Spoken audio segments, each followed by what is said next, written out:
9 दोस्त ट्रैकिंग करने तो निकलते हैं पर कभी वापस लौट कर नहीं आते।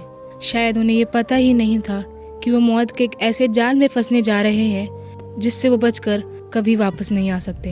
जब उनकी बॉडीज मिलती है तो मंजर इतना डरावना और खौफनाक होता है कि देखने वालों की रूह तक कांप जाए।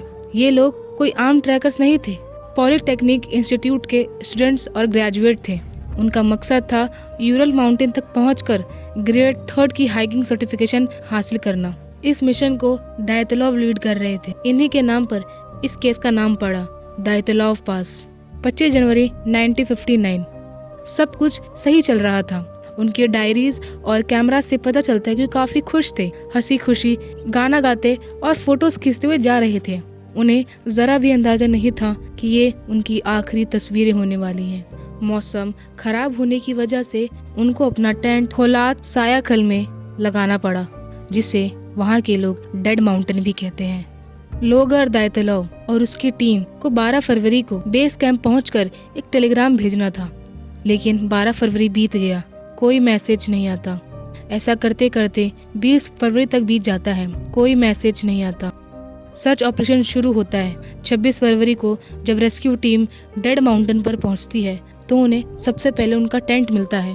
टेंट एकदम खाली, लेकिन अजीब बात तो ये थी, टेंट को अंदर से काटा गया था। पर क्यों? सारे सामान, जूते, कपड़े टेंट के अंदर ही थे। टेंट से 1.5 किलोमीटर दूर 2 ट्रैकर्स की बॉडीज मिलती है, लेकिन दिमाग हिला देने वाली बात तो ये थी कि वो बिना कपड़ों के थे। पेड़ और टेंट के बीच 3 और बॉडीज मिलती है, जिसमें ग्रुप के लीडर दायतलॉव भी था। उनकी हालत देखकर तो लग रहा था कि ये लोग वापस अपने टेंट की तरफ पहुंचने की कोशिश कर रहे हों, पर ठंड इतनी थी कि उन्होंने बीच रास्ते में अपना दम तोड़ दिया। अभी तक केवल 5 लोगों की ही बॉडीज मिलती है, पर 4 लोगों की बॉडीज अभी भी बाकी थी। उनको जगह जगह ढूंढा जाता है और पूरे 2 महीने बाद उनकी बॉडीज मिलती है। उनके साथ जो हुआ वो हद से ज्यादा डरावना था। इनमें से 3 को गहरी चोटें लगी थी, एक का सर फटा हुआ था और बाकी 2 की पसलियां टूटी हुई थी। हैरत की बात तो ये है कि बाहर से कोई भी चोट का निशान नहीं था, पर ऐसा क्यों? फॉरेंसिक एक्सपर्ट्स का कहना था कि उनकी हड्डियां तोड़ने के लिए किसी एक्सट्रीम प्रेशर की जरूरत थी। ना तो वहाँ दुश्मन के पैरों के निशान थे, ना ही ऐसे जानवर के पैरों के निशान थे जो उन्हें इतनी दर्दनाक मौत दे सके। तो फिर कौन था उस रात जो उनकी मौत का कारण बना?